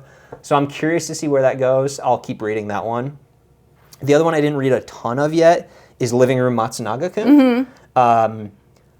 And that's girl moves into her uncle's like share house essentially. Yeah, and it's like there's a bunch of older people who live there, and she's like getting that feel of being in the big city. But I'll keep reading it, but she's in high school. How old is Matsunaga? Is he in college? Is he out of college? I think he's like 27. Yeah, and she's So that's one of the ones 17. I was going to asterisk of like people find this one problematic because of the age gap. Yeah, I don't like he behaves young, but I'm like he's definitely a working adult and she is in high school. I like the share house element of it, but that one I was like not for everybody. I have to mentally ignore I really the like age. the character designs in them. Yes, it looks great. It's pretty. If you can get past that, and I'm like just mentally ignoring it. That's what I did. I just was like, I'm putting this to this. I'm putting a pin in this for a moment. I did think it was funny that I'm like, yeah, he's this 27-year-old adult trying to teach her how to live in a share house. Meanwhile, she like cooks curry, and he's like, that's amazing. I'm like, okay, so she's not. She's more of a functional adult. kind of. Yeah. And I will say very little of it actually takes place, like, you don't see her in her school uniform a lot. She doesn't, like, it's not like, oh, I'm going to school now. Like, Well, you say that. The chapter I read, chapter 2, she comes back from in her school uniform to cook dinner, and I was like, can you change? Yeah. But I will. But I get your point. They don't hyper focus on, she's 17, yeah. Yeah, exactly. It's more like she's in the city and like figuring it out. Trigger warning for those that don't like age gaps, you will not like Living Room Matsunaga. Yeah. So those are the 2 I like barely read. Of the ones I recommended, you said you only really read one. What are the 2 that you like read a chapter of? So I read only Kindergarten Wars. Okay. What'd you think of the chapter? I thought it was a fun chapter, right? It's like, so romcom. So then, what is it? Assassins at the daycare. Yeah, they've been like to not be killed for all of the assassinations that they've done. They have to protect a daycare of the world's like most like influential people, their children. Yeah. So I mean, it's fun. I can very much see that being like a buddy daddy's like fun. You met Doug, right? Yeah. Okay, yeah. So you met Doug and Rita with her ridiculous question. What was the question she asked him? Do you remember? I don't remember. So like assassins show up and she just wants to find love. Like she's this crazy powerful assassin, but she's like what? She's like hung up 4'2" and like an itty bitty. Yeah, and she just wants to find a guy. And so like assassins show up super hot and they're like, oh, I can take advantage of her. And then she'll be like, what do you in movies, like what do you do when the credits roll? And he goes, I sit and watch them, and she goes, well, I guess I can work with that. And she's like, and I yell at anybody who gets up, how dare you ignore like the effort that these people have put in? And I make sure to look up all the directors after she shoots them in the head. She's like, this guy sucks. Yeah. So that one, I mean, it's fun. We had a short period of time. Yeah, we literally texted this at 2:45 yesterday. It hasn't been 24 hours. So it hasn't even been 24 hours. Yeah. And then actually, you and I are polar opposites. Yes, like, we just got an anime. Yeah. So like. I've been reading that before you recommended it. Oh, okay, good.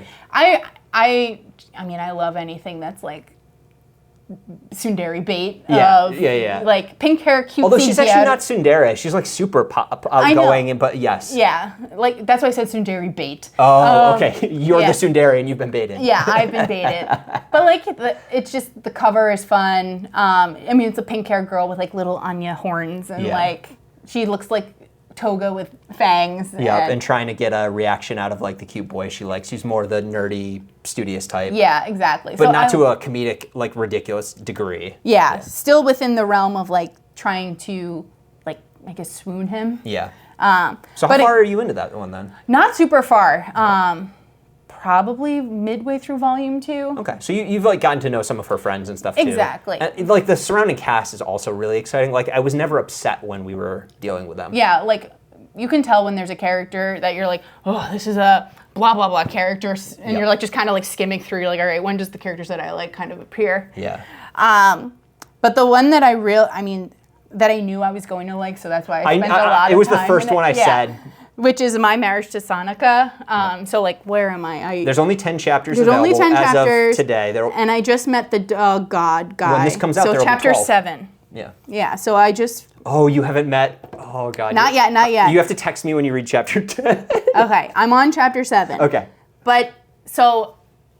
Premise, I mean, we've talked, I think, 2 episodes ago. I think I recommended it very quickly. And that was like when I think 1 or 2 chapters was out. It was brand new, and I was like, this is 2 chapters out, and I know you're going to love this because I've fallen in love with this. You're right. So so you said it's very Fruits Basket. I would honestly say it's probably more like Kami-sama Kiss. Oh, I only meant Fruits Basket in the like the spirits being that. But no, it's a good blend because it's a good way. So like, totally agree where then each spirit has like its own trope. Like you have like the Nara girl who's like the cutesy little Momoji-esque character. Yeah. And then you have the dog, Higuri, the dog god. And he's like the hottie. Yeah, like, it's boy inherits a house from his dead grandfather. I mentioned a few episodes ago. Turns out spirits live in the house. He sees the girl. They're married now. They're engaged. And all these spirits come to live in the house. Happenstance happens. They end up performing a ritual or they get married. So she is this Tanuki god that looked over his grandpa, and his grandpa's died. He inherits this haunted house, and then now that they're married, they like can't be apart. Yeah, and she was gonna pass when the house faded. So like he's building the house back up to keep her alive. Yeah, because gods disappear. I mean, it's very much like Noragami, where if like gods don't have a place to reside, then they will like disappear from existence. Yeah. So the fact that he's going in and like fixing the house and like rehabilitating everything, right? It gives new life to the house. All these new gods come because it's like sacred ground. Yeah.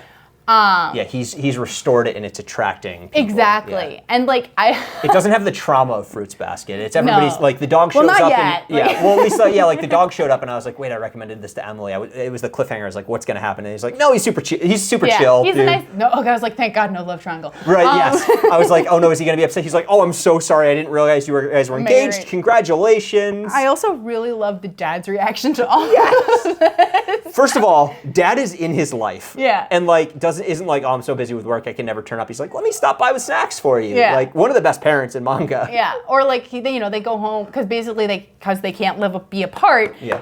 He's like, well, I guess I have to move into this house because or else this house is going to disappear and all these gods will disappear, blah, blah, blah. So I'm going to be the fine, upstanding young man I am and move into this house. Let me get my stuff from my house. Literally, the dad's like, oh my God, did you knock up this girl? Yeah. And then instead of being like, oh my God, what's that? He was like, oh, I fully acknowledge and accept this entire situation. None of this sounds weird to me. Yeah. But yeah, it's really fun. The art is really pretty. Yep. I love Saneka's outfit. Yes. I think it's She's so cute. Yeah. So cute. And also the dog guy's outfit when he goes human. I'm like, oh, it's such like unique and so cute. I love the costume design. The art's really pretty. I was like, okay. And it's nice because the chapter payoff is good. Like it's long. Like there's so many weekly. I don't know how often it comes out. It's been weekly. I think maybe there was 1 week it took a break. I feel like there's so many weeklies that just come out with like 15 pages. Yeah. And then you're like, okay, well, nothing really happened, and I just remembered what happened last week. Yeah. No, this one's been moving at a pretty quick pace. Yeah. But it's nice. It's like a good payoff. It's like 30-page. Yeah. And, they probably built up a backlog, so I would assume at a certain point it'll either switch to bi-weekly or, they'll do like 3 in a break or something, which is good, whatever the author needs to do, because it's not sustainable. But, they clearly built up enough to, like, I'm fully hooked. Like, if you tell me you got to take a couple weeks off, I'll be here when you get back. Yeah, exactly. No, so really enjoying that one. Good. It's on the bookmark now. Nara or Anya must protect. Oh, well, maybe I don't know if Nara has powers yet. She doesn't seem to. Yeah, she just eats a lot as a little chibi squirrel girl. She just wants to eat a lot.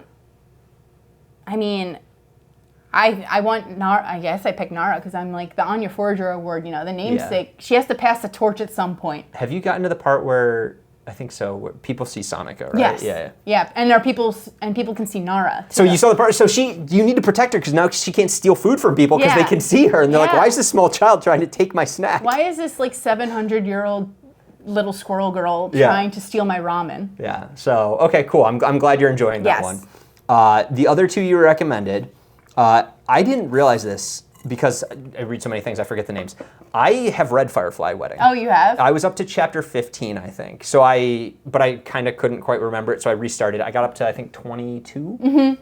Because I don't know what the Japanese name for it is, but yeah. Yeah, I can't remember the word for Firefly.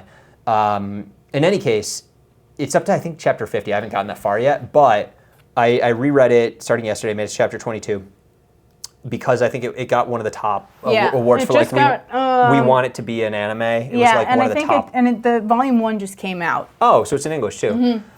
This is that category. We talked about this. This is another asterisk. Yeah, this is the category of I in no way can speak for women. I don't fully understand women. This is a dark romance. This is for those book-tok girlies out there. This is a dark romance. Like, there's definitely a lot of weird things about the romance / the ecchi stuff that's made for boys. Yandere girls exist, but I don't think yandere girls are popular the way that guy who might kill you and you have no idea what he's thinking is popular for girls. It's Yakuza Fiance, but he's a But shinobi. there's no laws either. At least in Yakuza Fiance, theoretically the police exist. Like, there's no police in this one. Yeah, he's just a shinobi It assassin. also, I mean, it also, like, first chapter, I mean, trigger warning on the first chapter, she's threatened with essay. It doesn't happen, but, like, then he violently kills the people holding her, and, like, I'm still reading it, and I'm gonna get caught up, but I do struggle a bit with that element / like, you get to chapter 15, and you're like, okay, he's starting to maybe seem like he's understanding that she thinks he's a little aggressive and like hasn't learned boundaries. Cool it. But then her retainer shows up, and he like poisons the guy and gets way too possessive again. And I'm like, it's not getting better actually. But somehow it's winning her over and she's doki-dokiing as he like threatens to kill her childhood friend who clearly never confessed to her and is going to be the losing heroine. He's the girl next door in like the other rom-coms. Yeah, everyone else. So it's interesting, but I will say I don't get the appeal of him at all. I definitely picked that one to get your perspective on it. Yeah. In no way am I saying girls are wrong for liking it. I don't get that. Yeah. I don't like girls like that in the romances that I read either. And I'm like, this guy's dangerous and like unhinged, and I get that I want to fix him, but you really got to fix this guy. Yeah, he's messed up, but yeah. Versus like the loyal retainer dude who's like, I'm too low to marry you, but yeah. So I'll keep reading it, but it's one of those. It's a hate read for me. But would you call them book-tok girlies? Yeah. Drop in the comments what the appeal is of this. I want to understand it because this just feels like meeting a guy like this you would not be okay with at all. Well, I think that's why. It's the non-IRL aspect of it all. It's this from the safetiness of the behind the screen. It's not the thing you can't have, it's the thing you absolutely should not have. I mean, it's like how a lot of girls, myself included, or female presenting or identifying, enjoy true crime. Yes, which is the other thing I'm like, this just seems like it would give me fear of like, oh my God, this is happening everywhere. It's because we're trying to strategize and be safe. That I get. Look out for the warning signs. You're probably not going to find a guy running around with swords, but... I don't know. New York City, there's been some machete-wielding psychos. That was years ago, right? You should be okay now. I don't know. 2 years ago, literally a guy was running around Midtown with a crowbar, and I had to run away. So, you know. Okay. All right. So I have to look out. If you're studying up, if you're reading manga to like pick up actual life skills, I don't think any boys are getting life skills out of manga. So, I mean, if girls can, all the power to you. I'm just appreciating that there's this book-tok is making its way into the manga scene. Right? And it's not a hentai. It's rated older teen. Yeah. So there's so many of these are just, like anything steamship printed. We can do that on another episode and all the steamship publications. But like it's the one you can kind of read. Steamship like a category, or is that an actual company? No, it's an actual company. So this is my whole steamship. So that's where it gets into the saucy stuff really quick. Yeah, everything. This like anything steamship. So like anything steamship. Okay. I mean, I appreciate the name because, like, if you just told me I want to get a book from Steamship, I would assume what it is, and I would be correct. I forget what the real 7 C's. It's 7 C's is spicy.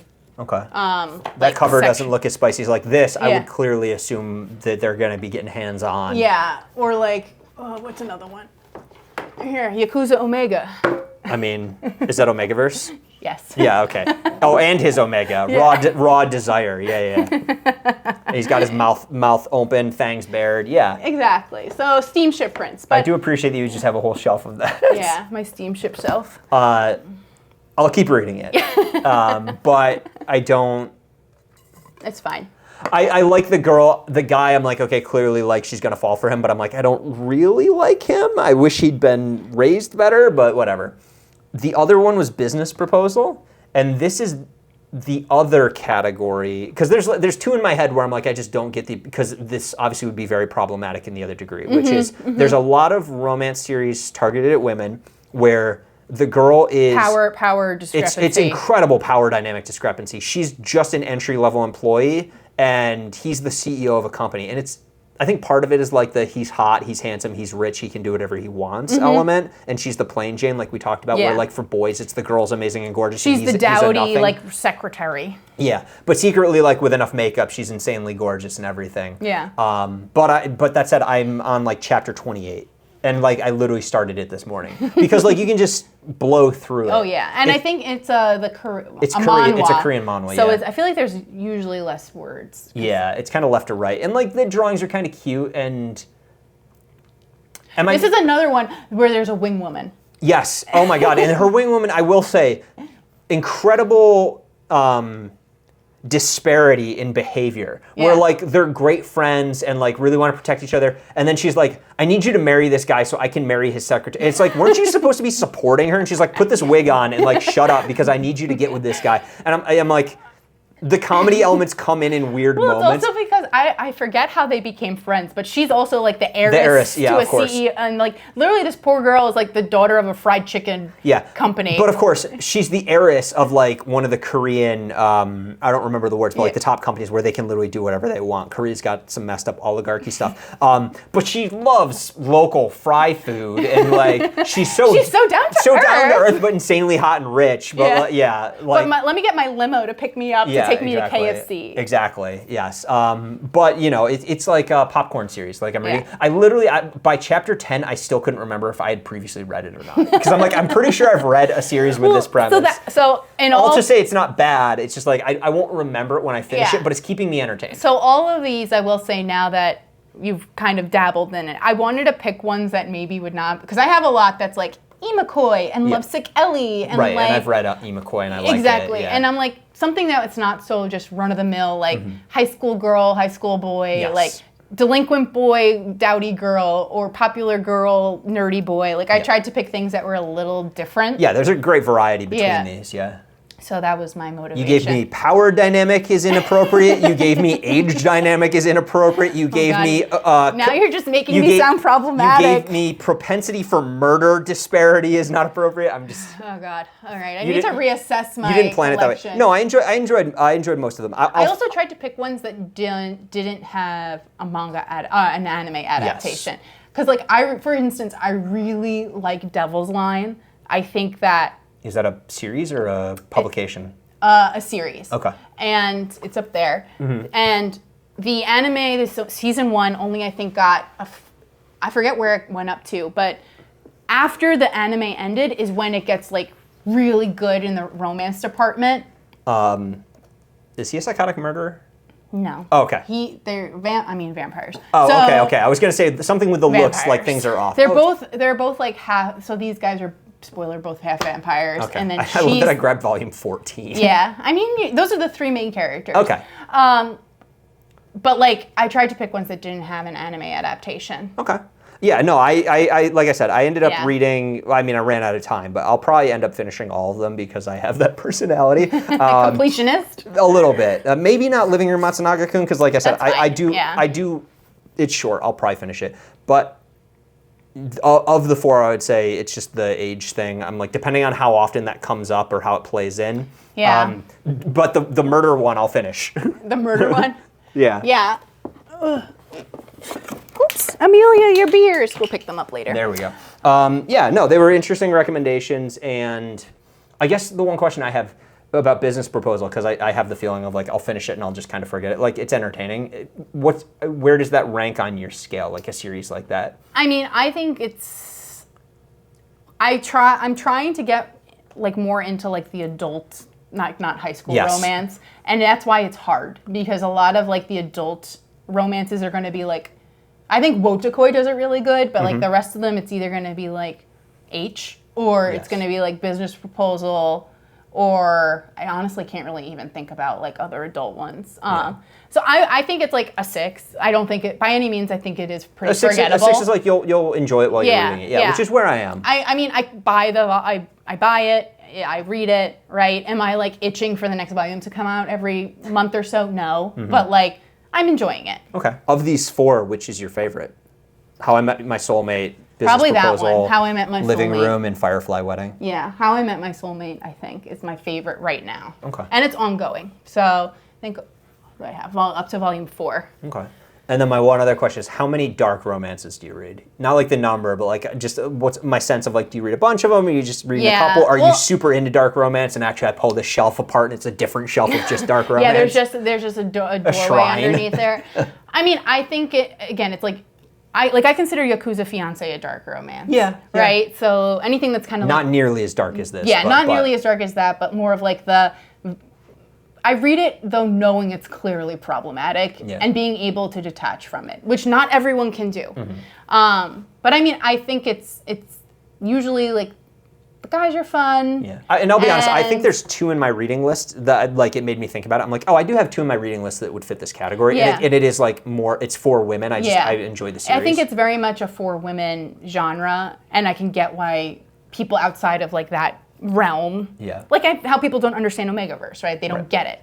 Yeah. I mean, I would say probably read like 20% dark romance. Okay. I was trying to think of like what is the male equivalent, and I don't. I feel like the male equivalent is like, but like not really. Or like harem. I guess, yeah. Because it's two things. There's the thirst element of it, and then there's the danger element. And I'm like, I guess yandere, but it doesn't feel the same. I don't think me. it's the same. Yeah. Like if I think, not to yuck anyone's yum, but like I think the equivalent of like guilty pleasureness. Oh yes, as a guilty pleasure, yes. Just like, straight harem, guy is a nothing burger. Yeah, exactly. So like that's how I like. This is like I will not read this on the subway on my way to work. Yes. I have a few of those. Where I'm like, oh, thank God I'm 6'2", and if somebody tall stands behind me, I switch the series. Or that's when you read the light novel because you're like, this is words, this is not pictures. I'm like, wait, no, this reflects in the mirror behind me. I got to read it like this. Exactly. Yes. So like I think the male equivalent in terms of like guilty pleasure cringeness, if we want to call it guilty pleasure that. you wouldn't tell people outside the community about. I wouldn't recommend. I would not recommend this series to someone who was not outside outside of the anime community. Until it blows up the way that true crime does. So So speaking of, this is a sidebar that we didn't talk about that we'd be talking about, but it's something that kind of like made me self-reflect this past week was I binge watch Kakegurui, the gambling one. I really enjoy Kakegurui, but loved it. It's so much fun, but oh God, do I feel guilty about that one. I do not like Prison School, right? I do not like that's true. The gratuitous etchiness, like Food Wars, unnecessary in my opinion. Food Wars unnecessary. I know Prison what it School, means. I think, kind of had fun with it, but fine line, and I understand where some people, I was like, this is hilarious that they're doing it, but it's so close. The reason I held out for so long was because I was like, I know this is just basically Food Wars gambling. Yes. But I was not icked by the fans. I thought it like played really well in the series, and I was like, wow, this is like empowering in a weird way. I think part of it is like in Prison School, it's the girls being like insanely attractive to men in the male gaze, and not that Kakegurui isn't, but it's mostly girls with other girls. Yeah. Like there's only the one boy really. Yeah, and he talk about nothing burger. Yeah, he's like, he ends up being a little smart and helping a bit, but he has at least something to offer. But like it's mostly about her and then the other girls in the school, and the boys don't matter as much, and I think that's probably the difference. Yeah. So I really enjoyed it. Cool. I'm glad to hear that. And it is surprising, like you'll see some Kakegurui cosplay at cons too. Like there's a pretty large female audience for it, whereas you don't see any girls cosplaying Prison School characters unless they have like an OnlyFans account. Or DxD. Yeah, I don't think I've seen a High School DxD cosplay either. Yeah. It's a different audience. Exactly. So, I mean, I was like, wow, this is sexy and like empowering, and I'm not mad at this, which I was very surprised about. I don't know if that's because now I'm desensitized to it all. There is that element of it too. Because that was something I thought when I was reading Firefly Wedding. I'm like, I'm kind of like, I don't love dark romance, but I'm kind of getting it. I'm like, I'm also horribly desensitized by anime. So like, I couldn't hand this to like my mom. And oh my God, yeah. Yeah. Or even like my sister, she'd be like, I don't know, she's a freaking weirdo. But I agree with, I think the more I think about it, and I'll think about it more maybe for the next episode, but I think you're right about harem being kind of like the guilty pleasure for boys, which is why 100 Girlfriends is the best harem series, because Rentaro is the perfect boyfriend. Yeah? He's not horny. A few of his girlfriends are horny, and he's not. And literally all he ever does with his free time is study the things the girls care about and practice. He sets up like mannequins in like a room in his house so he can practice head patting them all simultaneously to give them. He's a serial killer. No, because they all want head pats. He's like, I don't ever want to give any girl less attention than the other, and he's literally like beyond the perfect boyfriend. How is that different? I guess because he has 97 more from girlfriend.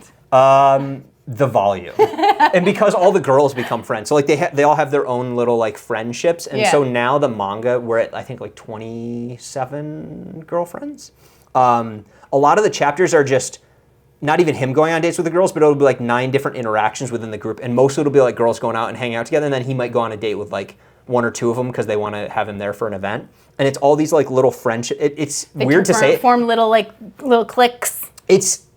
I would say at this point maybe 50% about, oh, it's a bunch of girlfriends with the boy that they all like who's putting in a lot of effort, and 50% just, these girls now have friends that they're all in like the Rentaro family with, and they're all like getting super close, and like the one girl who's like terrified of being alone has her personality, which is why she wanted to join the harem. Her whole personality. She literally can't be in a room alone, she panics. And then there's like another girl who likes to talk a lot, so like they hang out together all the time. Or like the shy girl who like loves reading books, and then like the super efficient machine girl who like is like all about efficiency, but she's like this cute, like the shy girl's like the cutest thing ever. So she just like wants to help her, and they hang out all the time, and like she's teaching her how to be more human, and the other one's like just trying to help her get through life. The power of friendship. Yeah, and it's just all their little friendships, and then the boyfriend who's like, I will spend literally every waking moment I have like So how much do they study school? I don't understand how they're getting through school. To be perfectly honest with you, I don't know how it's happening. He's doing a lot of studying, may not academically. When is the entrance exam arc? There's literally an episode or a moment where like, because there are a few ecchi moments, but it's really more the girls driving it. Like one of the girls, her personality is she's very horny, but like she's in the group and she can't get what she wants, but she's like, oh, the only way to like help this person recover is like you need to really like shock their system. She's like, if you grew up to her chest because you don't do that, that would really freak them out. And he's like, oh, luckily I have these Iron Man hands that I brought with me, so I won't feel anything, so it can be the act, but I will gain no pleasure from this because I don't want to defile you. And she's like, oh, he always thinks of everything. Oh, how romantic. She's like, I'm upset, but also, oh, you think of everything. If there was ever a sick episode, he'd have a lot of kanji to make. Oh my God, yeah, so much kanji. They did a popularity poll for like the characters, and everyone's like, so who won? But then like every girl got like 9,999,000, and it turned out that he had written in like just shy of $1 billion for every girl, so they'd all be even. And he's like, so everybody ties, you're all so amazing, and you feel great about yourselves. And then they're like, oh, what about Rentaro? And he got like 40 billion because the girls did the same thing. Oh my and you're like, oh, they're just cute together. It's the only harem I will recommend. Anyway. On that note, there's only one good harem, but so many dark romance. I think that's what we got today, though. Yeah, luckily Karlo wasn't here for this. I don't think he would have known what we were talking about. I think he would have just been silent the entire time. Yeah, exactly. He would have been like, wow, why am I doing this? We did say, and this is a bit late, but you know, he wasn't here to weigh in at all on the Crunchyroll Anime Awards, and obviously he hasn't consumed as many of them as we had. But we do, hopefully he does this and doesn't make me look like a fool, have the ability to cut to our field reporter, Karlo, for a quick update. Karlo, to you. Hi, this is Karlo out in the field, reporting for duty. So we're discussing the Anime Awards, and I think, you know, we go through all of these categories, and there are oftentimes we feel that animes or characters that we love are snubbed. So in order to alleviate that tension, I think there are 3 major categories which were snubbed this year, and I'll give you the categories and who I think should win. First is character that should have been in Super Smash Brothers, and the winner of that should be Lord Damien from Spy Family. The second category is Super Smash Brothers character that should be in an anime, and that should be Donkey Kong in season 3 of Oshinoko.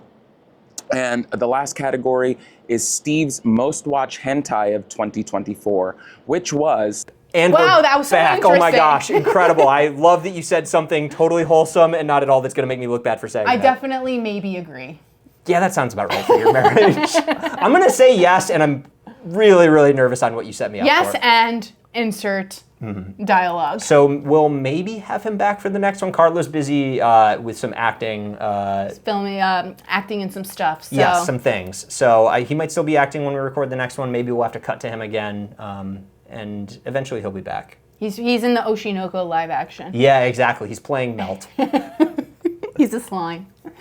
Oh gosh, yeah. Oh, that wouldn't fit in the role in what he's playing in at all. That'd be funny if they just wrote a slime into like a regular Broadway production. That's what we need. I was isekai'd into a Broadway production, but I can't leave the stage. Yeah. They already brought Attack on Titan, Sailor Moon. Yep. Now they just need a slime. Just a slime. I could see Karlo just in like one of those Zorb balls rolling around the stage. He's the puck from Midsummer's Night's Dream. And now we're going to cut to our reporter Karlo rolling around in a Zorb ball on stage. Wow. Zog Incredible. Sports. Yep. All right. Well, I think that's plenty to keep us for this episode. And next time we'll have to at least talk about some shows that ended in the past season. We're kind of out of time now, but there's a couple things that we'll have to chat about. After the Anime Awards, then the recap of what the first season after Anime Award eligibility. Yeah, we'll have a couple announcements or things to talk about for the new spring season and our thoughts on what ended in the winter season. So many thoughts that we have to sit on Where for can 2 they weeks. find us? Oh, that's a good question. Where can they find us? Noms. We're on Instagram. Field reporter Karlo. Who's definitely recording this. Obviously, you can find us at YouTube at Perfectly Mid Pod. Hopefully, that's where you're watching this. You can also listen to the audio recordings if you want on Spotify and Apple Music. And if you want to follow us on Instagram and TikTok for shorts and things, that is just at Perfectly Mid. We actually managed to grab that one. Grabbing names is hard. Grab. But what's not hard is finding us every 2 weeks. So What's not hard is hitting that like button, comment, and subscribe. Yeah, let us know your thoughts on the Crunchyroll Awards and what actually should win, and also recommend me some dark romance. Yeah, we're gonna make Steve a book-tok girlie, guys. Oh God. All See right. you then. Bye. Bye. The next episode is just Steve getting canceled for trying to be a book-tok girlie. Yeah.